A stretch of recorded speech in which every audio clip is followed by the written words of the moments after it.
Thanks for choosing this free Anfield Index podcast. If you'd prefer to listen to this or any of our other shows without adverts, then now's the time to check out Anfield Index Pro. With AI Pro, you can supercharge your entire listening experience. You'll not only get all of our podcasts without the ads, but you'll have them far faster with our quick publish feature available exclusively for subscribers. AI Pro also puts you in the heart of our sound studio, with an option to listen to many of our shows live and interact with the podcasters in real time as the shows are recording. Upgrading couldn't be easier. AI Pro is available on all popular podcast platforms, and we have our own apps for Apple and Android. Just head on over to AnfieldIndexPro.com and get started today. Hello and welcome to your post-match Raw on AI Pro, podcasting to you from my field here in beautiful rural Ireland. I'm Trev Downey, and joining me to give their reactions to Liverpool 2, which in no small measure was due to Mike Origi's young lad, Everton 0 in the Premier League from Anfield, are Dave Hendrick and Karl Matchett. Dave, wow, Everton are a terrible set of lads, and it's a lovely, lovely feeling to have put one over them in the way that we did. A couple of moments to savour, but for the most part, a bit of a dog of a game, especially that first half. Oh, absolutely. A complete shit show of a performance from the Ev, who managed 63 minutes before they'd completed 50 passes. Their central midfielder, Alan, completed 2 passes, both of which were kickoffs. They came to Anfield today to dive, to cheat, to time waste, and to shithouse their way to a draw. That was plan A. As soon as Liverpool scored, plan B was put into action, which was passion, more passion, and then a bit of passion. Frank Lampard shows he has absolutely no business managing a Premier League team, though he did get to shout at Jurgen Klopp today, so we'll be sending him his certificate in the post. They were a shambles. They were an absolute shambles. They completed 32 passes in the first half. It's the least by anybody in a decade. They just sat back, defended with 10 behind the ball, tried to spoil the game, tried to time waste. And we seemed to be just trying to manage our way through the game. There didn't seem to be any real oomph about us. And I thought Trent had a poor game. I thought the front three, for large parts, were poor. I thought Salah came into the game well late on. I thought Jota had a poor game. Mane just couldn't get into it. And we were very overly reliant on our right side because Jota was playing narrow on the left. We didn't have that outlet out there.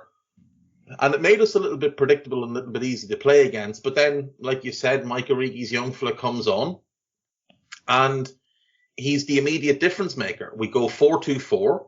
Second time this season, Klopp has made that adjustment to go and win a game. The first time being Norwich at home. Always the shit teams, you'll notice. And as soon as we did that, we get the first goal. Then we get the second goal. Luis Diaz, absolutely outstanding in his performance.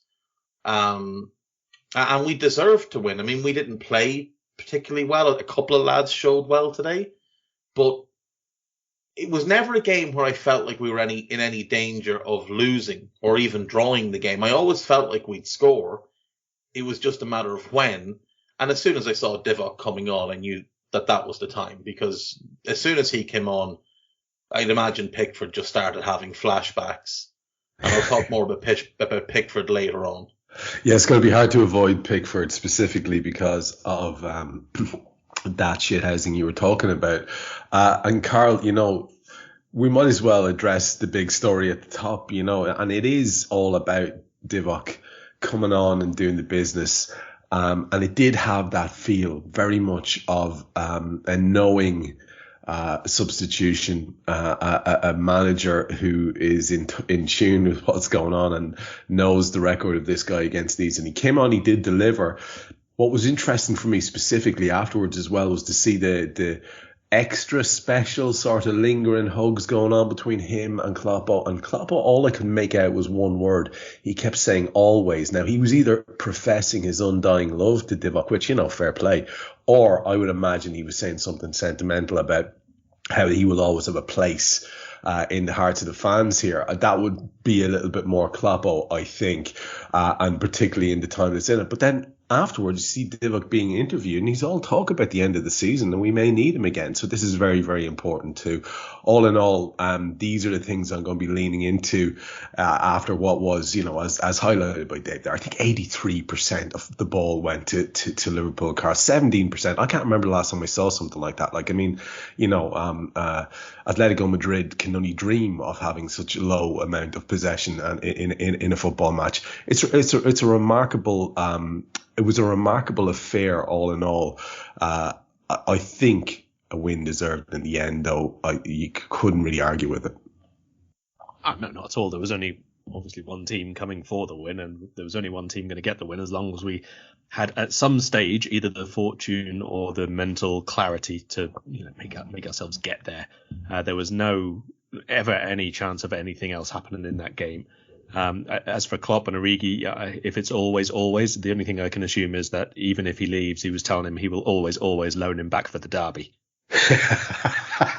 You might be right there, Yeah, you might be right there. In terms of your overall takeaway from it, to be fair, as you said, it was going to require either the bit of luck that you forced through that constant pressure and possession, or the little bit of genius or insight. We started to have those. And like Dave alluded to it earlier on, we might as well mention it here, the two of us, to go 4-2-4, to have those four lads on the pitch all going for it when we really need them, and to have the result accrue from that. I mean, credit where it's due. It's always, and we'd be quick to talk about how we mightn't like X or Y decision by the manager, but that's paid off particularly well there today for him. Yeah, can't argue with that. I mean, we've obviously got the players to be able to do that, and I think that we were allowed to do it a lot today because they just didn't want the ball at all. They had no interest in playing out. They had no interest in committing people forward. So you may as well have them. We didn't need the extra people recycling. Another manager with different tactical prerogatives, let's say, may have removed one of the defenders instead of having those ones recycled from the back and put an extra attacker mid or an extra wide player, that kind of thing. Obviously, Klopp prefers his starters and wide forwards, and then we build and recycle through the centre back. So there was no need to change those ones. But look, the only thing that was going to really undo us at any point was if they were faster than us on the counter, which was not particularly likely apart from one player for them, or obviously if we just completely lost our heads as we did in the first half, let's be honest. Yeah, Dave, let's start talking about the usual features on the show.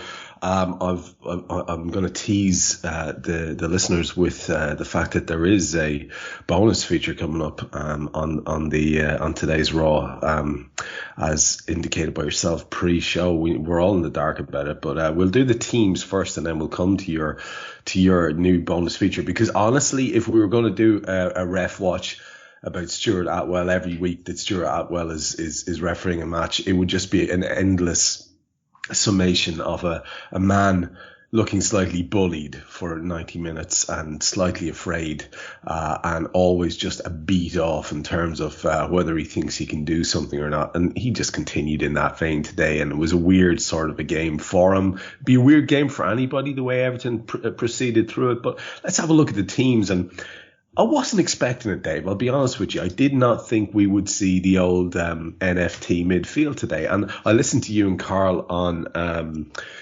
on your show a couple of days ago, or was it yesterday? And I could not agree. I found myself nodding along in terms of, there'll probably be 4 or 5 changes. No such thing for Kloppo. He's gone incredibly strong. It was a statement of intent, that team. Let's just put it that way. Yeah, it very much was. Like, I was expecting Henderson to start. It's a derby. You would expect the captain to start in a derby. It's the type of game he gets himself up for. His best performance of the season was in the derby last time out. And, I was really expecting him. I actually thought Curtis Jones might start. Local lad. He'll be up for it. I thought Naby and Thiago would be wrapped in cotton wool. I thought, I think myself and Karl both thought Costas might get a run. We both thought Ibu might get a run. But Kloppo just decided to go with a strong team and to go out and force home the advantage. I do wonder if in hindsight, he'll regret that decision. Now, obviously, we win the game. We don't know what he has planned for midweek. Is he planning to start that same midfield? Was that in the books beforehand? Is Henderson going to start the home leg with Klopp keeping that midfield that played today for the away leg, which, you know, you would assume would be the tougher game? It's difficult to know. But all things considered, it was the team most people would have wanted, maybe except for Diaz in for Jota. It worked because it was 0-0. He made his substitutions. He got his substitution spot on. I think all three of them, he got them spot on. He timed them really well.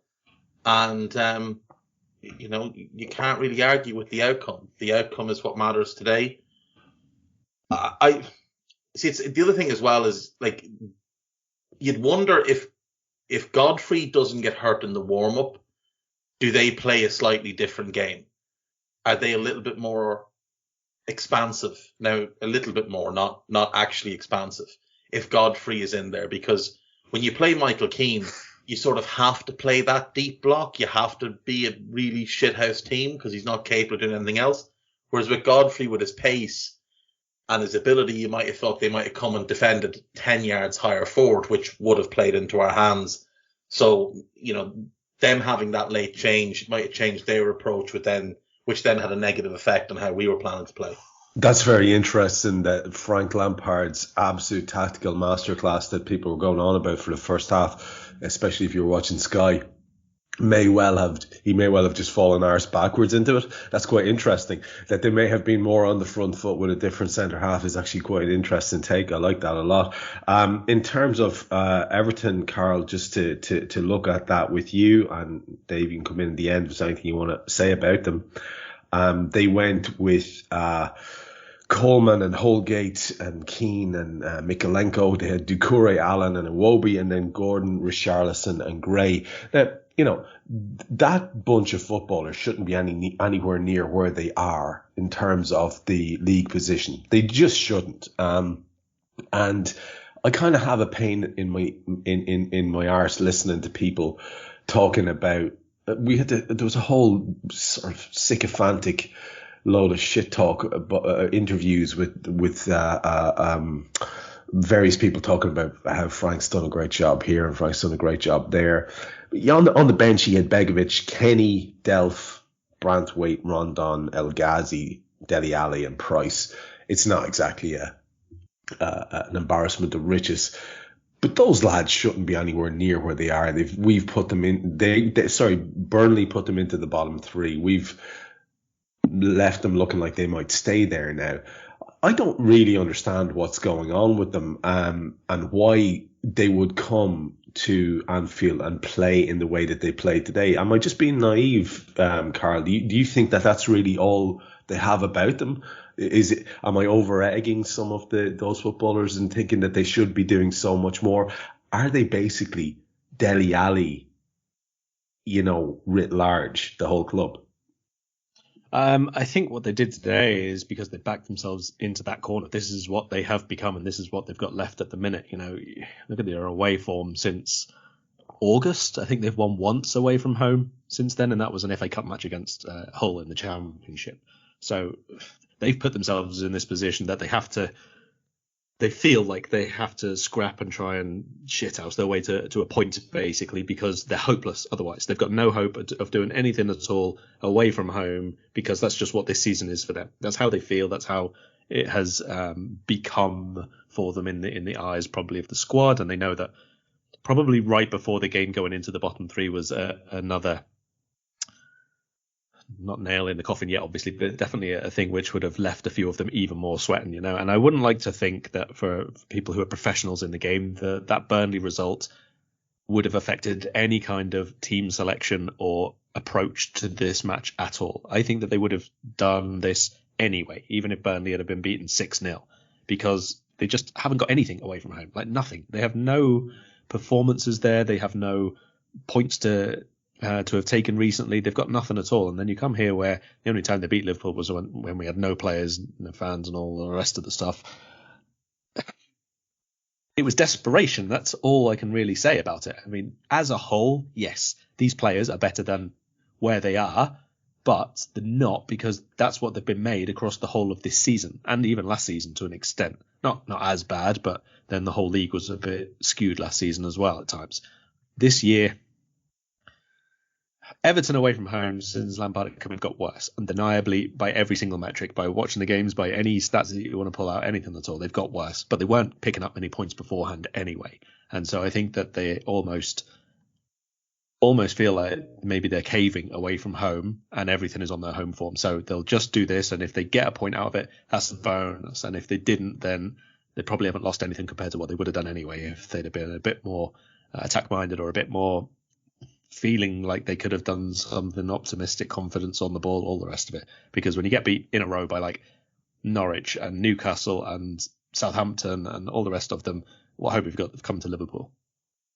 I think that's very fair, to be fair. I think that's an absolutely solid appraisal. And Dave, just one last word on Everton from you as well. Like, I mean, I know if I'm supposed to be a properly top red, I should want Everton to stay in the division because we want to have the Merseyside derby and all the rest of it. But something about the way the last couple of seasons have gone, especially that occasion which led to the kind of season killer that we had with the two lads being crocked by them, and just something about the nastiness of derbies in recent years as well. I wouldn't have an ounce of regret to see these lads go to the Championship. I genuinely wouldn't. Maybe that makes me a bad man. I don't know. What do you reckon, Dave? Trev, let's be fair. The only reason any Liverpool fan wants Everton to stay in the division is because it's an easy 6 points every year. There's no other reason to want them in the division. They should go down. They deserve to go down. And the biggest reason isn't just that they're shit. It's not just that they're shit. It's that they've cheated and broken every financial fair play rule that the Premier League has put in place, and they're still this bad.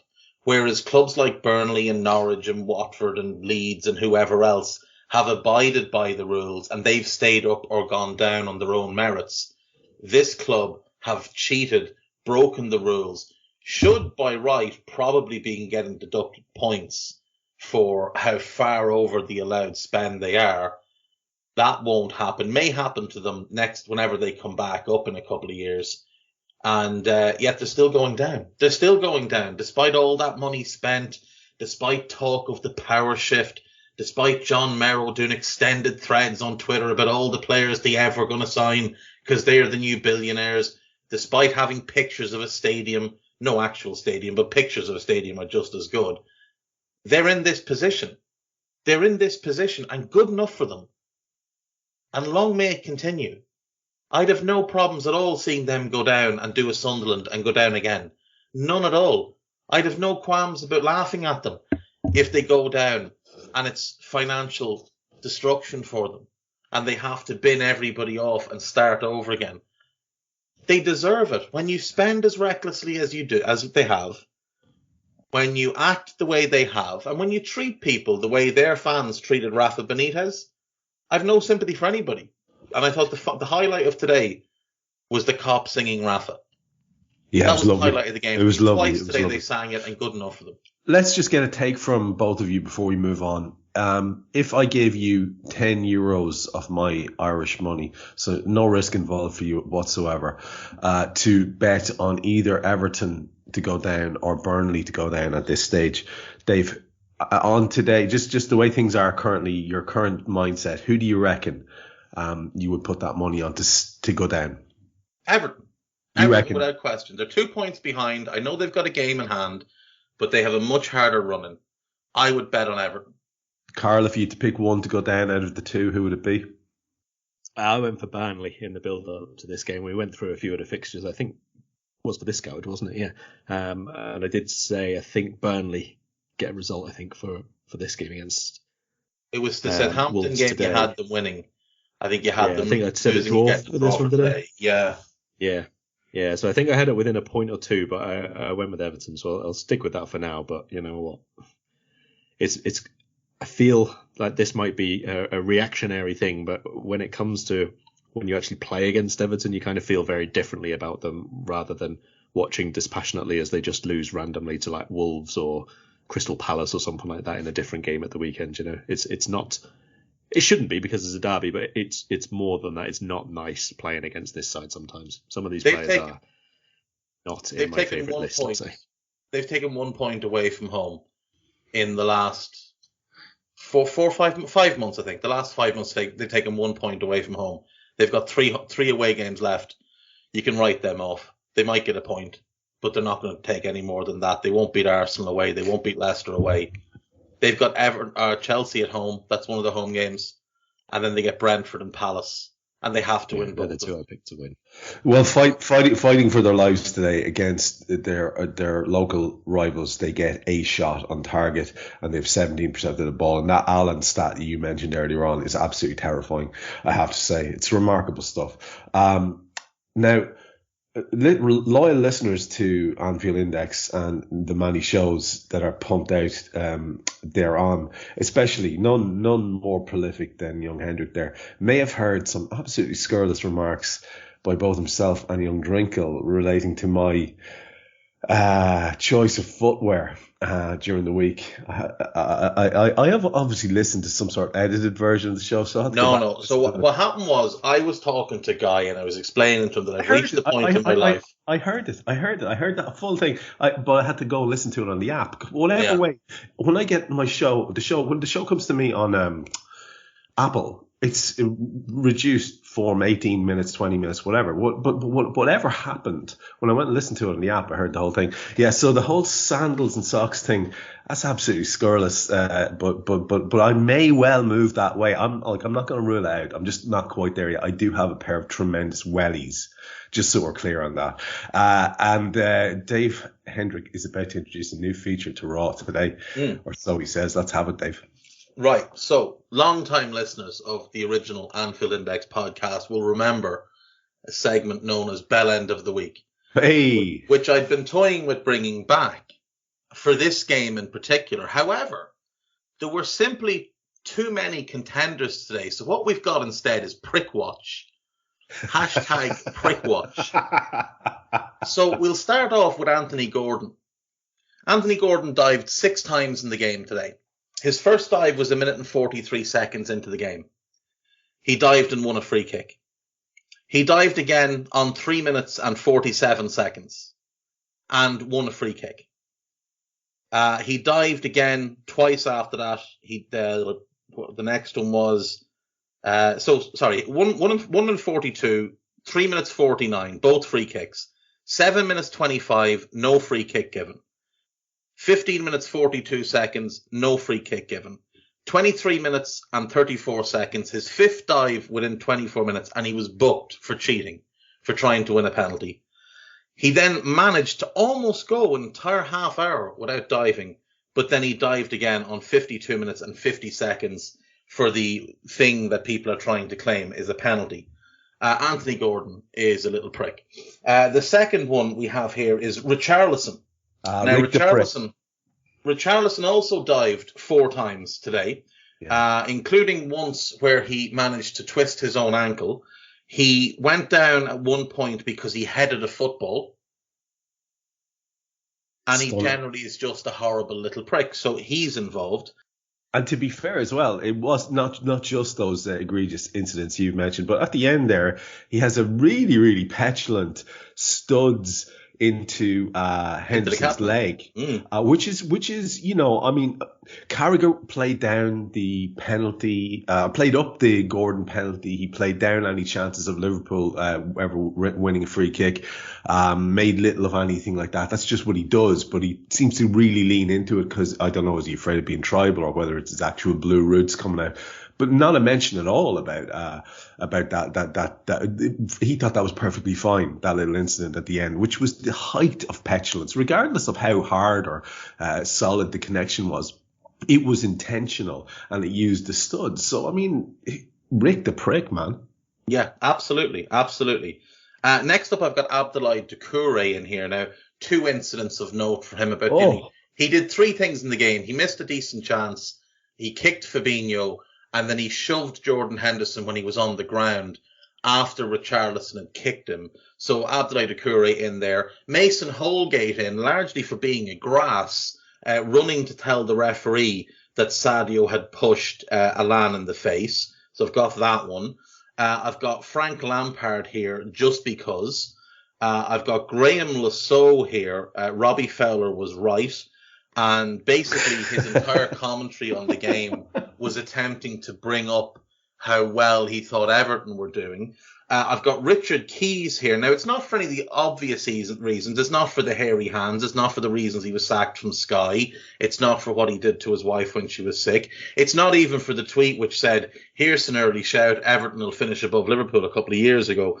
No, what this is for his post-match, where he tried to make out that Everton were robbed. He said that they spoke to the people who do VAR, and VAR confirmed to them that they wouldn't have had a problem if a penalty was given for Matip on Gordon. Richard, you hairy-handed fool, that is not confirmation that it should have been a penalty. That's basically them saying that one could have gone either way. We were happy to back the referee's decision. He then tried to make out that Pickford had made a world-class save from Thiago, to which Nigel de Jong, who's another idiot, and Andy Gray said, no, that's a fairly simple save. He should actually call it. And then just generally just being Richard Keys gets him in here on Prick Watch today. And then our 9th and final edition. Now, he's not a prick. This guy's not a prick. But I've got Jamie Carragher written down here. And it is purely because when the derby takes place, Jamie Carragher is a walking human embodiment of a half and half scarf. He doesn't know which end he's on. He just doesn't. He doesn't. He's lost. So God love him. Yeah. He's not so much a prick. I wouldn't say Carragher's a prick. I'd say he's a decent lad. But he is a half and half scarf, and that is prickish behaviour. So Jamie Carragher in there. And that concludes Prick Watch for today. So I hope you've all enjoyed that. That's tremendous. Oh, yes, we'll have to bring that back on the regular. Karl, let's you and I go into the first half, which was quite the thing. We began, I think,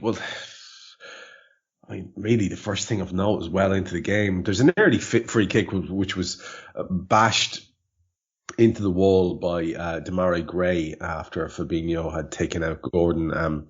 Gordon and Richarlison were diving all over the shop in those early minutes, as pointed out by Dave already. At one point, poor old Stuart Little stopped the play for reasons best known to himself. He went on to do that a couple of times because the lads' play acting just continued and continued.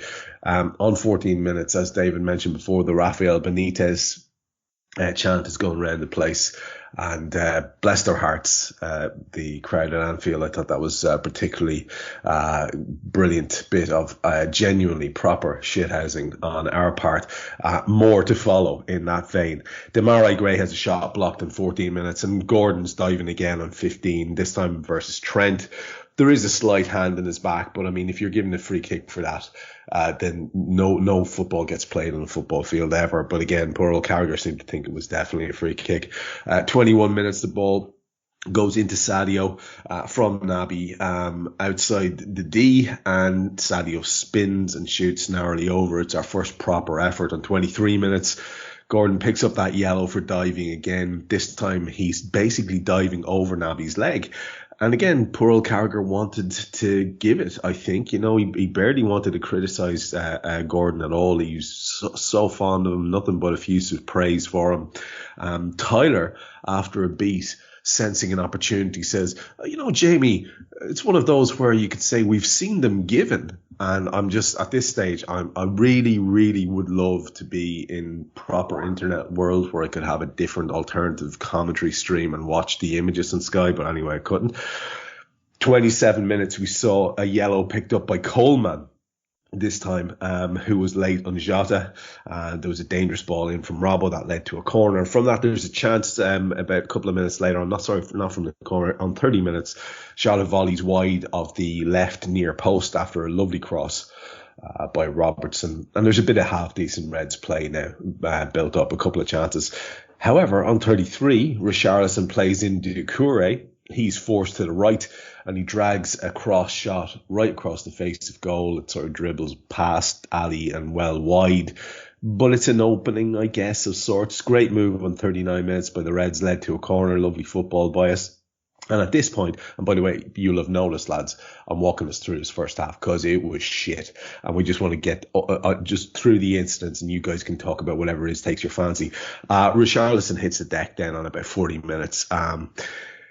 He's getting treatment for a couple of minutes after the ball is eventually put out, and he gets that actually he's down and he's injured because he headed the football, as Dave mentioned. He is an absolute shite-hawk of the highest order, that lad. It's remarkable. 43 minutes, Mo shot high and wide after a decent 1-2 with Naby Keita. And on 45, Doucouré finally sort of lost his patience and ended up in Dave's prick watch. Richarlison was lying on the ground for ages. We were playing around him. Poor old Stuart Little was stressing out of his mind in the centre of the pitch, wondering should he stop the play or not, because poor old Richarlison is sad. But eventually, there's a little bit of a double tap on Fab by Doucouré. First he has a go and nibble, and then he just kicks him up in the air. That's a free kick. Nothing really comes from that. 46 minutes though. Also, poor old Sadio, for reasons, gets a yellow card as well. To be fair, I think he puts his hand to Holgate's face, a little caress of Holgate, and Holgate absolutely ran to teacher to talk to him about how bad man Sadio had put his hand in his face gently. Pickford was doing his lying down with the ball thing, looking up, knowing smiles. I almost had to give it to him because he was fully aware of what he was doing and taking the piss out of the entire ground. This will come back to haunt you, little arms, don't worry. And that's basically the first half in a nutshell, Karl. And I didn't want to stop because honestly, it was painful. What I want you to do is feel free to pick whatever you'd like to pick out of that. And then I'll give the same opportunity to Dave. And then we'll move to the second half where there's a few more specific incidents that we can kind of do piecemeal fashion as usual. So, Karl, what would you pick out of that first half? You wanted to focus on one or two things. Actually, I want to focus on one, the ref, and two, Jurgen Klopp. So, first of all, if Everton were going to take this approach, fine. Liverpool have to deal with that, and we'll probably have to deal with it again before the end of the season, right? Our job in that situation is not to get annoyed. You know, this was, as was pointed out on the commentary that yourselves and I were watching, exactly what we faced under this particular opposing manager when he was a player under his manager, who was famed for this kind of approach in the biggest of games where it matters a lot to the other team. So you have to be able to deal with that. You have to make sure that, you know, all the praise that we've had over the last few years, being called mentality monsters and all the rest of it, that works both ways. That's not just for when you score last minute winners. That's for when teams are doing this to you and you be able to not get cloudy headed about it. You be able to carry on playing your own way, and you be able to focus on what you need to do and not the fact that one of them is lying on the floor for the 715th time. That's what that means. That's what mentality in the football is. That's about keeping your composure and still doing the right thing. So I think halftime was probably that from Klopp over and over again to a few individuals. Now, we had a couple of players who did not play well in that half. Like Trent was particularly poor, I think, on the ball, and obviously with the tracking back, he was not always able to keep up with Gordon and whoever else. It doesn't matter. It was a nothing half, like you just said. But mostly it was a nothing half because the referee did not stop them doing it early on. And we see this over and over and over again. This thing where the goalkeeper takes 30 seconds sometimes to kick the ball out and all the rest of it. If it's happening from the 5 minutes onwards, I genuinely have never understood why it takes them until like 85 minutes to start telling them to hurry it up and then to wave a yellow card after 88 minutes when it's still 0-0. Do it straight away. It's not against the rules from 75 minutes onwards. It's just against the rules. You have to step up and you have to be stronger and you have to make sure it doesn't happen. Now, the third time, I think, when Richarlison went down, not the heading the ball away, which was obviously nonsense, but was a head injury. But when he went down for his attempted running near Thiago and hurt his own ankle, you don't stop the game for that. You don't stop the game. Unfortunately, you don't stop the game even if he has actually broken his ankle. It's not a foul. It's not anything at all. Unless the ball goes out of play or the referee decides to stop it, you don't just always have to blow the whistle. You don't just always have to make play stop. And I think it was Matip was about to put the ball out of play, and half of the crowd on that side of the pitch stood up and basically yelled at him to not do that and to carry on playing. Yeah. Which is right. You know, somebody has to at some point take charge of the situation and just get on with it. So kind of on us, but also on the ref for not stopping it. And when Doucouré obviously then fouled it, and that's what led to that big melee in the first place. I will say Sadio Mane is probably lucky not to get red carded. because there was a couple of instances of him putting a finger in the face. It was nothing major, but you raise your hand into somebody's face, that is usually a red. Yeah, I mean, yeah, and I was playing it down because it wasn't striking. It was a push in both cases. I think Kev Campbell tried to say it was a gouge, didn't he? Like he did, bless him. He did, yeah. Eye gouge. An eye gouge, yeah. That's a bit of a stretch by Kev, but he was lost for things to say, no doubt, about his team at that point. And Dave, let me offer you the same opportunity. Is there anything you want to dive in on that we haven't touched off there on the first half, or even that we have that you want to double down on? Just the time wasting, I thought, was the most staggering part of the first half. Pickford began time wasting after 7 minutes, and as Karl mentioned, nothing was said to him. When he did that smarmy little wink thing when he fell on the ball, you just knew they're losing this game. You just knew they're going to have to lose this game, because he is a guy with the ego of a world-class goalkeeper. Like, he really thinks he's something special. He thinks he is Billy Big Bollocks. And yet, he is one of the worst goalkeepers in the division. And if you go back through Jordan Pickford's career and you take a look at Everton's goals conceded year after year, and not just that, but when he was at Sunderland as well, this is a guy who averages about 55 goals conceded per season across his Premier League career. That is absolutely appalling. Like, you have to be a really bad goalkeeper to concede that many goals. And it's not even just at Everton and Sunderland. Look at the loan spells he had as well. This is not a good goalkeeper. This is a guy with very small arms who happens to be able to kick the ball very, very far. And that's about it. And yet, he's time wasting blatantly. He's acting like a dickhead. And the referee's just allowing it. And it's not just the time wasting on the goal kicks. That's annoying enough. What winds me up is there is a rule that says that a goalkeeper is not allowed to hold the ball for more than 6 seconds. There's an actual rule. And yet every time Pickford catches the ball in open play, it's 25, 30 seconds and the ref does nothing. Absolutely nothing. He gave him one giddy up during the first half, told him to get moving during the first half, and that was it. He should have had him booked after 20 minutes. Yeah. So, yeah, but it's Stuart Atwell. I mean, he's not. It is Stuart Atwell, and he's a coward. Like, he is a coward. Yeah, he had no control of that game. He let them away with everything they wanted to do. When Gordon dived the first time he didn't give a free kick for one of Gordon's dives, which is his third dive, he should have had a word with him. He then dives a fourth time, no free kick, dives a fifth time, gets the yellow card. Robbie Mustoe, by the way, crap midfielder when he played, crap pundit, said he wasn't diving, he was jumping out of the way of Keita's leg. Amazing. Which is just, it's an incredibly blinkered view of what happened. And then, if you look at the penalty appeal in the second half, which again, Hairy Hands has tweeted about now, Matip puts his hand on him, but doesn't push him. He wraps his arm around Matip's arm and throws himself forward and brings Matip's arm with him. It looks like Matip pushes off, but he doesn't, because Matip pulls his arm back. It's his hand that kind of flails because Gordon pulls his arm. The referee clearly decides that's not a penalty. If it's not a penalty, it's a dive. So he should have been sent off.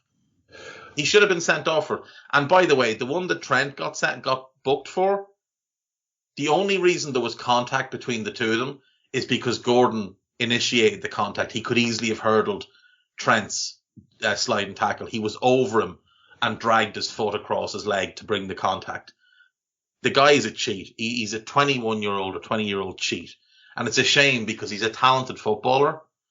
But because he's at that club and because this is their mindset and because he hangs around with guys like Richarlison on a day-to-day basis, he is going to be ruined and become one of these players like Richarlison, like Pickford, who, by the way, is there a more unlikable player in the league than either of those two? Like, do they actually have the two most unlikable players in the league at the one time? Like, I spoke about Pickford.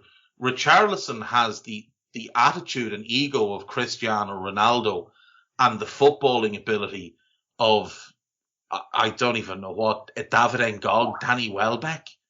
Like, he's a bad player who thinks he's some sort of demigod. It's hard to look at him. It's hard to look at him. He just brings an irrational rage out in me, I have to say. And look, he's going to feature early on. I'm going to stick with you and go into the early minutes of this second half where, to be fair, we had changed something, and you didn't need to be a genius to spot what it was. We were doing everything a half a pace faster. Everything was ramped up in terms of the pace that we were doing it at, and it led to a corner early on that dropped to Naby. 46 minutes, he has a half volley wide of the top corner. Joel is driving at them on 51 minutes. Fantastic linking up, little 1-2s he's attempting. Gordon, as you mentioned, dives on 53. Of course, Carragher reckons it's definitely a foul by Joel Matip, the one you described really well there. And they were both delighted then when on the back of that very one-sided commentary, we go up the far end and Fab has a very wild shot, and they're both absolutely delighted. Oh, well, if they can do that all day, it basically is what the attitude was, all the usual standard things. And 55 minutes, Gordon does get in on the left, showing some of that football ability you talked about, and he dragged a poor shot, like I think it was Doucouré's one in the first half. He pulls it across the face from left to right, and on 57, that yellow that you talked about where Trent takes out Gordon. Listen, if I'm Trent, I'm actually trying to connect with him, to be honest. 100%. Because 100%. It's only going to be yellow because you're not last man, and he really deserved it. Just take him out. But I think you're absolutely right. I think he buys it too. Cara then on the back of that reckons that Gordon's a huge problem for Liverpool. That's a direct quote. Tyler reckons he's got them rattled. Another direct quote. Remarkable stuff. All he did was run in straight lines. Exactly. He's a pace merchant down the line. He did nothing. Anytime he got into a dangerous position, he made a mess of it. His first half performance was an absolute abomination. I saw someone say at about 55, 60 minutes, Gordon has been unbelievable here. And I'm like, did you watch the first half? And they said no. And I said, well, maybe you should watch the first half. They said they were watching Mayo Galway or something. I was like, maybe you should have watched the first half because he was absolutely shit. And in the second half, he's had a couple of runs where all he's done is boot the ball down. And literally that's all he did was boot the ball down the line and run as fast as he could after it. Well, towards the end of the game, and we'll talk about it just briefly, where Dele Alli's in that position, and because he's actually a very talented footballer, he really, really, really makes a big difference. He cuts in and puts a really dangerous crossover that Robbo has to deal with, and that's, I guess, the difference there. I don't know where I rate Gordon at this stage, but obviously, yeah, he's got the pace and he can drive at defences. 58 minutes, they have a Mikalenko free from the left. Iwobi heads it across the face of goal. Probably looking for someone to get something on it, but nothing happens. It goes well wide. 59 minutes, Trent puts in a lovely cross. Robbo's effort is blocked for a corner. And we bring on two subs. Luis Diaz comes on for Sadio, and Divock comes on for Naby Keita. And on 61 minutes, 2 minutes after those interventions, we are 1-0 up, Dave. It is Robbo. Mo plays a fantastic 1-2 with Divock. I think it was Joel who had put Mo in early on. It's a really, really nice 1-2, a beautifully weighted touch by Divock. To be fair, it was his first touch of the game. And we have seen this guy. I was thinking about it. It's like Jota's like sort of mega Divock. He can stink the place out and get a goal. And we've seen Divock do this, but that first touch was fantastic. And I've really noticed his substitution interventions when he's been called on recently. he's on it from the start, strong, and the touch is good, and the ball sticks with him. This is a beautiful 1-2. Mo's right-footed cross is absolutely peachy, and Robbo's running in from the back post. And many times we've seen Robbo in this position, and you just think, oh, Christ, it's Robbo. But he buries it. Fair play to him. It's a very good finish by him to head home at the back post. No more than we deserve, but a very enjoyable goal, and may well, Dave, I'll be honest, may well be the most full-throated celebration of mine all season. I was roaring at that one. Oh, absolutely. Absolutely. I mean, like you said, Divock is just such a bizarre footballer. And as you guys said earlier, like when he leaves in the summer, you really would want to try and get some sort of clause included in the contract that we can just, even if he's not allowed play, if we can just like bring him out on the pitch just before kickoff and walk him around, just to rattle Pickford, just bring him back for the derbies, have banners of his face on the cop, fly aeroplanes across with, Origi 90+4 or whatever. Wear Divock masks. Just get his image right. That's all we need. Just wear Divock masks. Exactly. Let's do that now. Let's get that in place. 55,000 Divock masks. Let's petition the Premier League. Let's petition the Premier League to see if at all set pieces our players can put on said masks just to dance around Pickford and see what happens. Won't be needed next season, obviously, unless we get them in the cup, because they'll be a championship team. But I mean, as soon as he came on, you were just like, Pickford is going to have a mare here. Something's going to happen, because like Divock, I've said this before, it's like we put him in a freezer, and you get to a certain point of the year or a derby, and you thaw him out, you just give him a slap in the face, say, right, wake up, son, it's Everton, or it's March, April, May, whatever. On you go and win us the thing. On he goes. He does brilliantly Mo does brilliantly. Mo had a bit of an off day, obviously. I thought Michaelenko, to his credit, was one of the few Everton players that came away with real credit from today for his actual performance. I thought defensively Michaelenko did very well, but Salah's quality is just incredible. And he's brilliant for the first goal. Gets it into Divock. Divock does really well with his run, his first touch, feeding it back to Mo. Lovely chipped cross.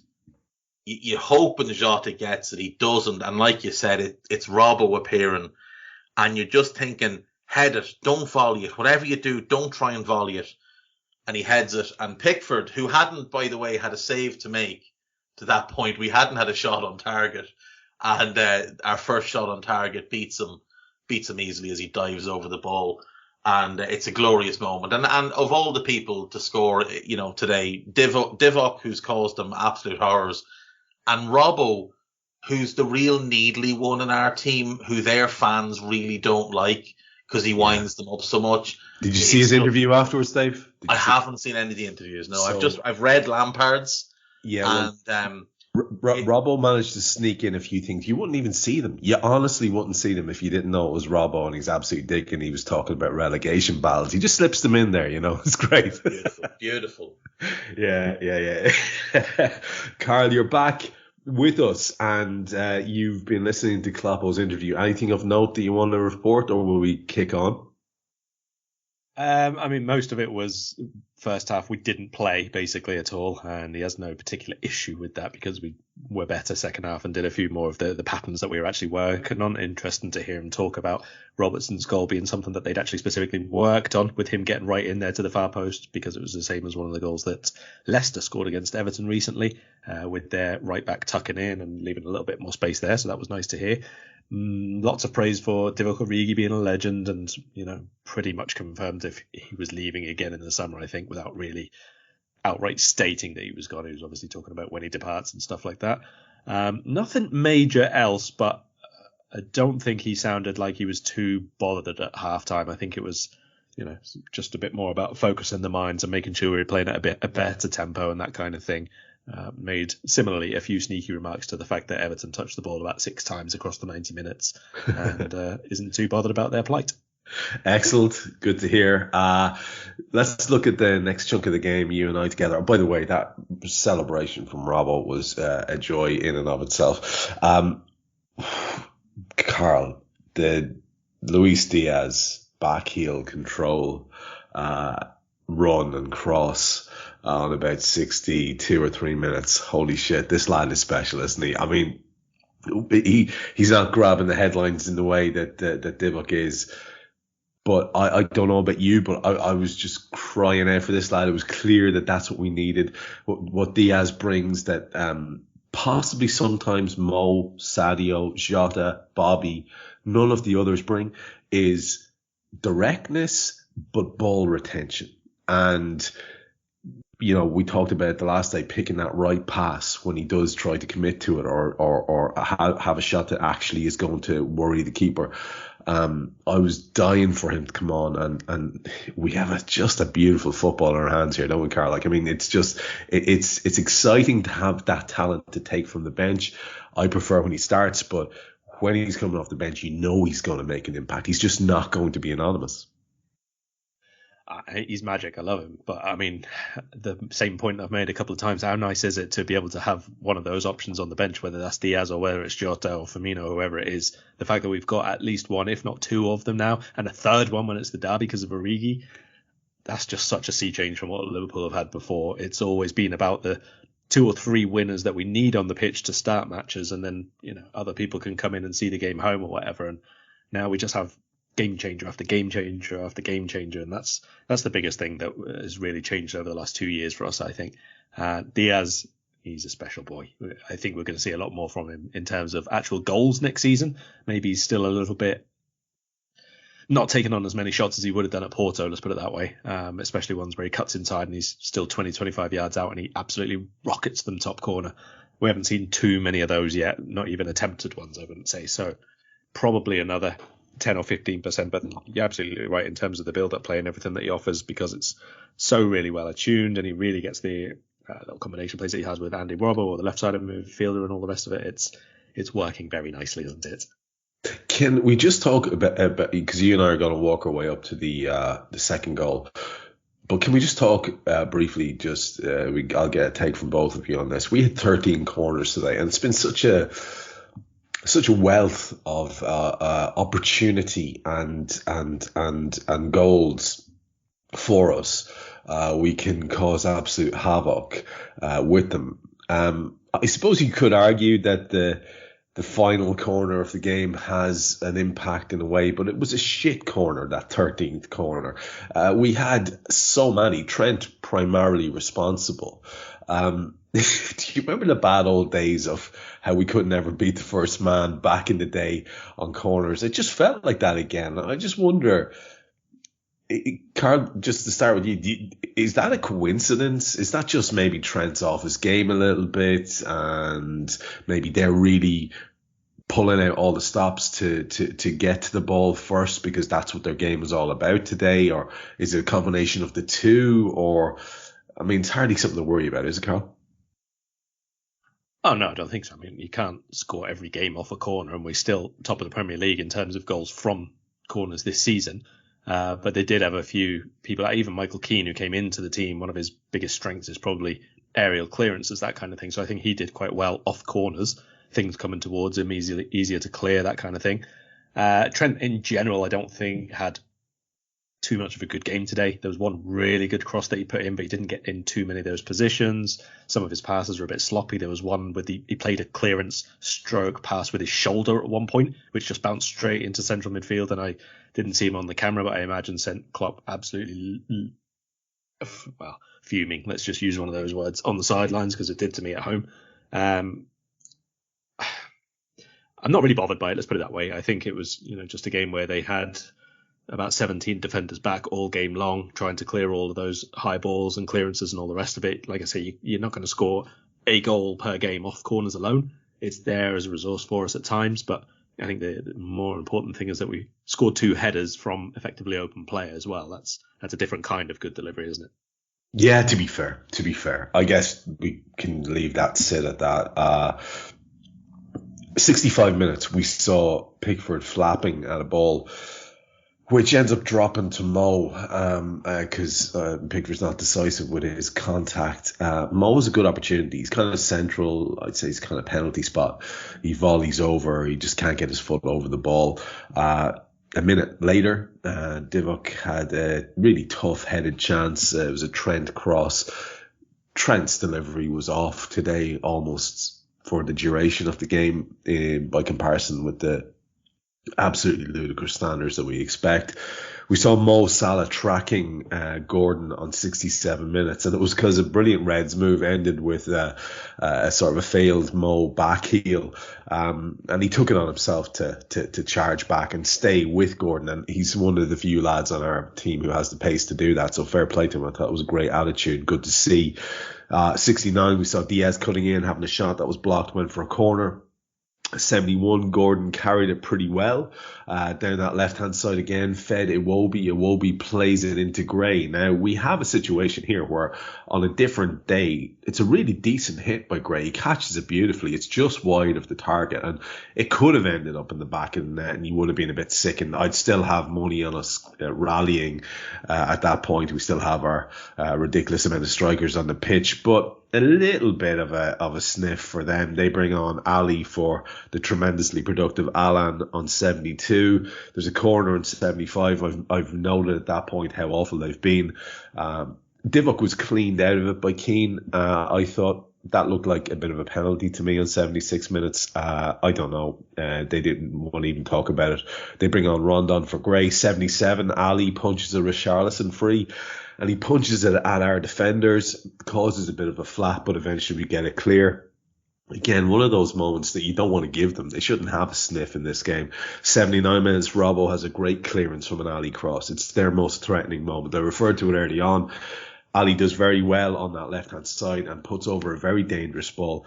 One of their lads should get to it because Robbo's behind the attacker, but he gets the foot in to clear it. Fair play to him. Between that intervention and the goal at the far end, at that stage, he's absolutely our crucial footballer. 81 minutes, we take on Henderson for Jota, and there's going to be more praise for Kloppo here because 83, Thiago's shot blocked. It's saved, actually. Sorry. His shot is blocked and deflected and then saved. Henderson had played Mo Salah in, and I think he had squared it. That led to a corner. 84 minutes, that corner was pretty shite from Robbo, but eventually it made its way across to Hendo, who was in the Hendo position, and Hendo'd it to the back post. And what do you know? It actually finds a target. Diaz at this stage with a sort of bicycle kick volley cross into the deck. It hops up. Fab and Div are driving towards it. Thankfully, Divock gets there first and heads it home brilliantly. And if the first goal was a joyful celebration, Dave, the second one was even more joyful. I was off my seat with this. It just felt fated. When things like this happen, it makes you feel like there is actually something a little bit special about the season, you know, where a manager can make that call and it pays off in the way that it did. It just makes everything feel that much more special, I think. Oh, absolutely. Just before we do that, we have a quick addition to Prickwatch. Anthony Gordon has now shared footage of his dive in the 53rd minute with two of the emojis of someone with their hand to the forehead. And I'm tempted to reply that I would also be embarrassed if I was caught on television diving in that manner while in that kind of position. But I've spared him. Is that the Joel Matip one, Dave? Yes, Dave? it's the Joel Matip one, yeah. But I've spared him that because I've noticed that Liverpool fans are now en masse reporting his tweet for sharing copyright information. Oh, this shit. So if everybody'd like to go to Anthony Gordon's Twitter, he calls himself AG because he's cool, and report that tweet for sharing copyright information. It would just be wonderful again. As for the goal, I mean, it's the second of the Hendo clipped crosses to that back post area that we see today. It works. It's not a particularly good cross because it's behind Diaz, but it works because Diaz is ludicrous. And I do think we need to start a petition to get Diaz the number 7 shirt this summer. When Milner goes, that 7 shirt belongs to Diaz. Nobody else is warranting of that shirt. That shirt for 7 years has been on the back of a grafter. And with respect to James Milner, he's never warranted the number 7 shirt at Liverpool. That's a special shirt that goes to special players like Suarez, like Kenny, like Keegan. It doesn't go to James Milner types. And Luis Diaz is absolutely the one who is most deserving. And Peter Beardsley, obviously another famous wearer of the number 7. So it should go to Diaz this summer. That bicycle kick effort is ludicrous. Andy Gray said he makes a bit of a mess of it. Does he really? He puts it into a very dangerous area. In what way is that making a mess of it? You slab-headed fool. Andy Gray, who once was sold for a British record transfer fee and turned out to be one of the biggest flops in the history of English football, yet is somehow held up as a great striker. Another one of these weird Everton legends. Do you ever notice that? With Everton legends, like Duncan Ferguson is an Everton legend, and yet when you look at his numbers and what he actually did at Everton, he flopped twice. He flopped at Everton, then he flopped at Newcastle, and then he flopped again at Everton, having flopped at Rangers before that, and ending up in prison. In 49 league games for Everton, Andy Gray managed 14 goals, which isn't very good. He went to Wolves in 79 from Villa, where he had been good, flopped at Villa, flopped at Wolves, who paid 1.5 million for him and sold him 4 years later for 250 grand. He has 2 years at Everton and they sell him for 150 grand. So, Andy Gray's another Everton legend who flopped there. It shows how low the standards actually are. But he said he made a mess of it. He does brilliantly to work anything out of it. He makes something out of nothing because, the cross is into the right area by Henderson, but it is a bit behind Diaz. He's got 2 options. One is to head it back out towards the edge of the box. The other is to do what he did and put it at least into a dangerous area. And you always know that the one lad who will follow those balls in is Divock.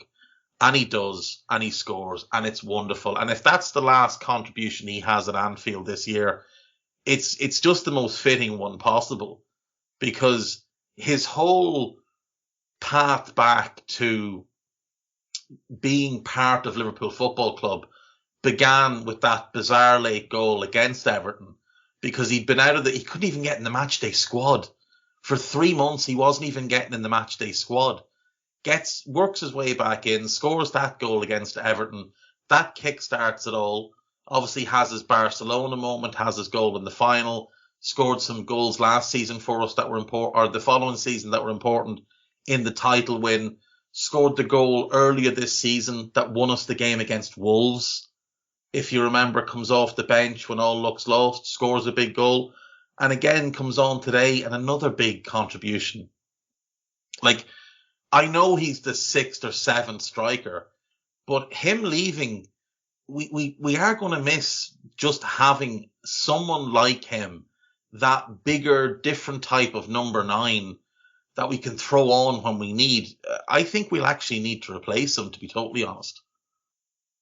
I agree with you. And Karl, just to see the last couple of minutes out, and then what I'm going to do is segue from that into your sum up thoughts. But there are a couple of things, and if you want to jump back in on any of the things me and Karl are talking about, Dave, do, because we'll then finish the show with your wrap up. But after the goal, the Ali picks up a yellow card on 88 minutes in late on the captain, and Richarlison then finally picks up a yellow card. It's ridiculous that he's getting his first yellow card of the game at 90 minutes for the kick out at Henderson that we discussed earlier on. I think it was 3 minutes that Atwell added on. And Richarlison cuts in from the left and takes a shot. It's a fairly decently paced hit. Ali kind of really takes the piss out of him by catching it. Proper Gaelic footballer hands there. And then one of the highlights of the match in terms of absolutely joyful shithousing, collapses on the ball, taking the piss out of his opposite number in a way that the stadium enjoyed immensely. I want to just give that the credit it deserves as well. And also, just on that little thing, how is it possible that Richarlison got that far without getting the yellow card? How did he manage to pull the wool over Atwell's eyes to that stage? And did you enjoy that little alley treat as much as I did? Oh, absolutely. I think that was my second favourite moment of the game. The first one being when a deflected shot looped up just over Pickford's crossbar and the entirety of the Kop went, "Hey!" because he managed to not bounce it back down and over the goal line. Yeah, that was tremendous. Look, I say this all the time, and it's not just Liverpool, it's not just Everton, obviously, it's loads and loads of teams, but they do it and then they complain when it happens at the other end after they have conceded. You have to obviously accept that if a team is going to try and waste time and all the rest of it, that you have to not get annoyed by it and you've got to stay with your game plan. But similarly, by the same token, if they do eventually concede, and the odds are massively, massively against any team who tries to defend for the entire match and not have any of the ball, the odds are you're going to concede a goal. And when that happens, you can't complain that the opposite team starts to do the things that you were doing as well. I mean, I think Henderson, when he went down, was down for probably about 2 minutes longer than he needed to be in terms of how much it would hurt. But Richarlison did that at least 3 times in the first half. And Richarlison should have been red carded for that as well. I think him, like I said before, I think Mane possibly lucky to not be sent off in the first half. Richarlison was definitely lucky not to be sent off for that. I don't care how hard it was. It was obviously just a thing with intent, and that was a studs into the knee area. That should be a red card, really. But basically, I'm glad that we did a few bits of that ourselves because I'm petty. Why not? It's the derby. If you're going to be petty in any match, it's got to be that, hasn't it? That's the pure, simple truth of it. They annoyed me so much in the first half. I'm glad we did everything possible to annoy them, from the Benitez chance to Alisson falling on the floor like that to every single thing which reminds Jordan Pickford every single weekend that Divock Origi exists. I'd imagine as well the nature of the goal, the second goal, where it's volleyed into the ground, and you remember the famous goal, like it's basically a mishit by Virgil, where he sort of skies it and it just about drops in, and because of Pickford's intervention, that would have been eerily, frighteningly similar as well. The ball hopping around in high areas, and like I say, we all need to invest in Divock Origi masks and go to Goodison, even if it's just to hear them all go boo at length. It was good that they did break out their entire category of songs today, including Boo, You Don't Know What You're Doing, and some other fucking drivel. I've just shared with you in the chat, if you'd all like to just check the link, an alternative angle on the Matip Anthony Gordon one, which I just think emphasizes how blatant of a dive it is. Oh, it does show it well, actually, yeah. Yeah, and yet none of the TV companies were willing to show that angle, perhaps looking for some sort of narrative to come out of the game. Like, there's no contact. Gordon is falling. He throws his right hand forward, having wrapped it round Matip's left arm, steps across Matip, and flings himself to the ground. And because he throws his right arm forward, it looks like Matip extends his arm and pushes him. But look at the way Matip's arm comes off him. That's not a push. Nobody pushes like that. That is a dive. If you look at it, Joel's pulling his hand away from your man trying to grab around it. Exactly. That's exactly what's happening. So I call that perfectly, to be fair to you. There is no contact or no foul at all. It's a dive. He should have been at least talked to, because he was already on a yellow, and that's a blatant dive. Richarlison should have been sent off. Karl is right. Henderson does overplay it a bit, but he's right to, because they'd been doing it from minute one. Every small little thing they were rolling around on the floor. Henderson had already been clattered once by Dele Alli, so he was right to do that. But he kicks out at him. Whether it hurts Henderson or not isn't really the point here. No, it's not. He kicks out at him. He should have been sent off. And Doucouré, who's already on a yellow, comes over and shoves a fella who's already on the ground.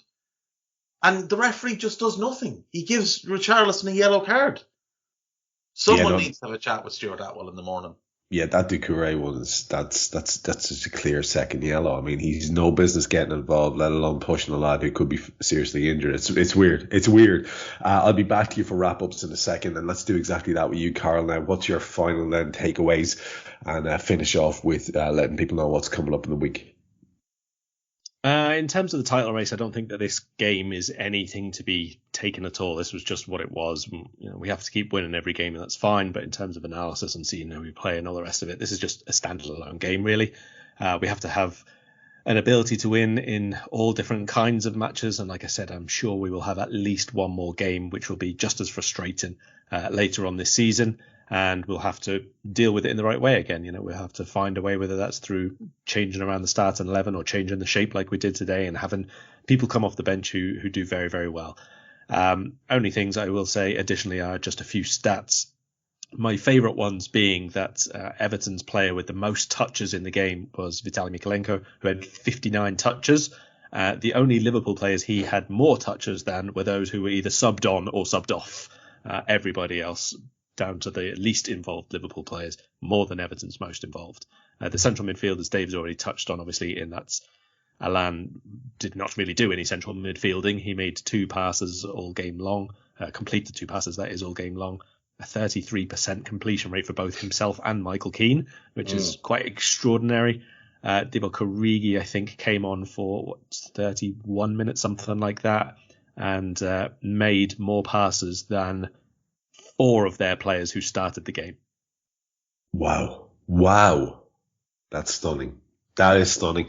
I love that. Very enjoyable stats. I'm going to add to yours there as well. So just seeing as we're in this section of the show, Squawka just saying that the most Premier League assists for Liverpool since Mohamed Salah joined the club and made his debut is Mohamed Salah with 46 assists. Next, Trent, 45. Next, Andy Robertson, 45. Holy shit, like what a team this is, Karl. Anyway, let's wrap it up then with you. What have you got coming up in the week? I assume there's going to be a scouted for the European game for sure.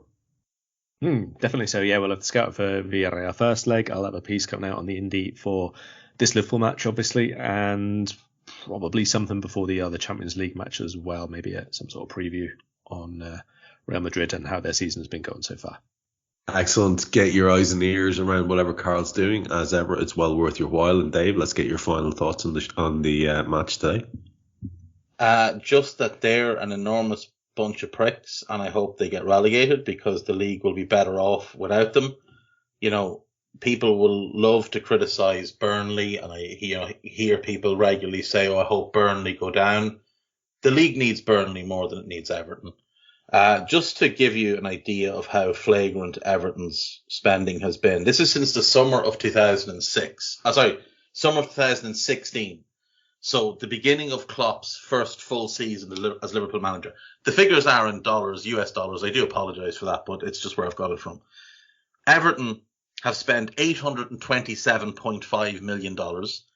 Liverpool in that same period, $782.5. So a 45 million advantage for the EV. Net spend, Everton, $452.5 million. Liverpool, $218 million. So, what's that? £234.5 million more net spend by the EV. £25 million plus signings.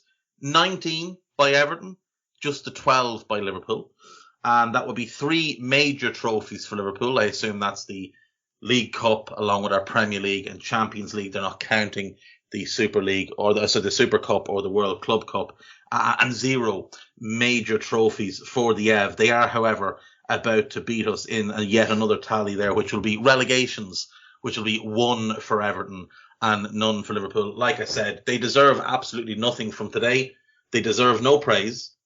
That kind of performance should never be praised, because when Atletico Madrid came over to play Manchester City and did similar things. Now, I don't think Atleti were nearly as bad as Everton were today. In fact, Atletico had at least 29% of the ball. 29% of the ball. Everton had, 17%? Yeah. Atletico didn't dive and time waste quite as much as Everton. At least nobody went down having headed a football. Atletico were roundly disparaged by the British media, by the TV outlets, etc., etc. So Everton don't deserve any credit for today. They're not some plucky upstart. They've got a guy who cost £30 million in goal. Michael Keane cost £30 million. Michaelenko was 20 odd. Doucouré was 25. Alam was 25. Iwobi was 35. Richarlison was 40. On the bench, they've got Delph, who was 10. They've got Dele Alli, who came on. He'll cost up to 35 million. Like, this is not some small club, some bunch of, recently promoted players. This is international players. This is expensive players on big money, managed by a guy who, despite failing at Derby and at Chelsea, is still being held up as some sort of managerial prodigy. They don't deserve credit for what they did today. They were a disgrace, an absolute disgrace. That's one of the worst performances I've seen from any team in the Merseyside derby. Like, they've played better than that when we've hammered them 4-0, 5-0. They've played better than that. They've at least come and had a go. The only thing they did today was try and cheat their way to a point which, by the way, would have left them in the bottom three anyway. Like, a point wasn't enough for them today to get out of the bottom three. But long may they continue in the bottom three. Long may they continue to suffer. I hope they go down. I really do. They've got 6 games left. They've got Chelsea home. I see them losing. Leicester away. I see them losing. Watford away. I think they lose that. Brentford at home. They might win. Palace at home. I think a draw. I think Arsenal will hammer them on the last day of the season.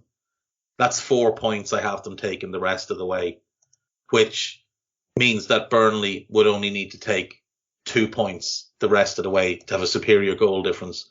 And Burnley have Watford away next, a bad Villa team at home, Spurs away, Villa away, and then Newcastle at home on the final day of the season. I don't see them losing that. I think Burnley are going to stay up. I think Everton are going down, and we're well rid of them. Couldn't agree more, my friend. And in terms of your very busy schedule, just to remind people again what it is, we get new listeners all the time, so you might as well let them know what's coming up. Yeah, Two-Footed Pod every day at 4 p.m, Daily Red every day around lunchtime. We'll have 2 Scouteds this week, one for Villarreal, one for Newcastle. There'll be Raw, obviously, for both of those games as well. And I think myself and Gags are going to do an old school soon as well, and now that he's over his bout of COVID. So yeah, there'll be plenty. There's plenty going on. Obviously, there's plenty of other good stuff as well from the rest of the contributors here at Anfield Index and Anfield Index Pro. Absolutely agree with Dave. I'll spare you all the hard sell on this particular edition of Raw because I always do it, and I'll let you off to enjoy your Sunday evenings. You've heard Dave Hendrick, you've heard Karl Matchett, Guy Drinklespeen, as ever. Superbs producing in the background for us. I've been Trev Downey, and we're still potentially the 4 trophy Reds. We hope you enjoyed listening to this Anfield Index show. Please be sure to subscribe to our channel so future podcasts find their way to your device automatically. There's nothing quite like fan engagement, and we'd love to know what you think of anything discussed on this show. The best way to get in touch is over on our free Discord community, where both podcasters and listeners debate the hottest LFC topics 24/7. Sign up free now at AnfieldIndex.com/Discord. You won't regret it. You can also follow us on Twitter at Anfield Index and find us on Facebook by searching for Anfield Index. Oh, and before you go, we'd love it if you could leave us a 5-star review on your favourite podcast app. It only takes a couple of seconds, and it means the world to the people who create these free shows.